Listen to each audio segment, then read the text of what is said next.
New year டைம்ல பாருங்களேன், cake ஆர்டரே இல்லாம ஜாலியா சுத்திட்டு இருக்கீங்க அப்படின்னு தானே நெனைக்கிறீங்க. அதான் உண்மைங்க. ஸோ ஆர்டர் ரொம்ப லிமிட்டடா தான் இருந்துச்சு. நமக்கு எப்பவுமே கிறிஸ்மஸ் டைம்ல தான் வெயிட்டா இருக்கும் ஆர்டர்ஸ் எல்லாமே. ஸோ அதெல்லாமே டக்குன்னு முடிச்சுட்டு சட்டுன்னு கிளம்பி நாங்க செஞ்சில இருக்க ராஜாக்கோட்டைக்கு தாங்க வந்திருக்கோம். இந்த ட்ரிப் வந்து சடன் பிளானிங் தான். ஸோ ஃபேமிலி அண்ட் ஃப்ரெண்ட்ஸோட வந்திருந்தோம். இங்க வந்து பார்த்தீங்கன்னா, மங்கீஸ்லாம் நெறைய இருந்தது. நான் வந்து சென்னையிலேயே வளர்ந்த பொண்ணுங்கிறதுனால இதெல்லாம் அவ்வளோக்கா பார்த்தது இல்லங்க. ஸோ நல்லா இருந்துச்சு. அதெல்லாம் வேடிக்கை பார்த்துட்டே அப்படியே நடக்க ஸ்டார்ட் பண்ணிட்டோம். அப்ப தெரியல. பின்னாடி ஆர்த்தோ டாக்டர் கிட்ட போற அளவுக்கு கால் வலிக்கும்னு சொல்லிட்டு, ஸோ ஜாலியா இருந்தது. அண்ட் அது மட்டும் கிடையாது. ரொம்ப வயசானவங்க எல்லாமே ஏறுனாங்க. அண்ட் அதுவும் இல்லாம குட்டி, குட்டி பசங்க 3 இயர்ஸ், 4 இயர்ஸ் உள்ள குழந்தைங்க எல்லாமே ஏறி இறங்கிட்டு இருந்தாங்க. ஸோ நமக்கு தாங்க முடியல. ஏன்னா வயசு வேற ஆயிடுச்சு இல்லையா?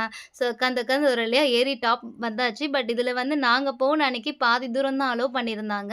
பாலம் ஒர்க் நடந்துட்டு இருக்கு அப்படின்னு சொல்லிட்டு. ஸோ ஓரளவுக்கு மேல ஏறுன வரைக்கும் எட்டி பார்த்தா தலைலாம் சுத்த ஆரம்பிச்சுருச்சு. ஹைட்டுன்னா பயங்க. கொஞ்சம் இல்ல நெறைய. ஒரு வழியா முடிச்சுட்டு சாப்பிட்டு அங்கருந்து கிளம்பிட்டோங்க. பாய்.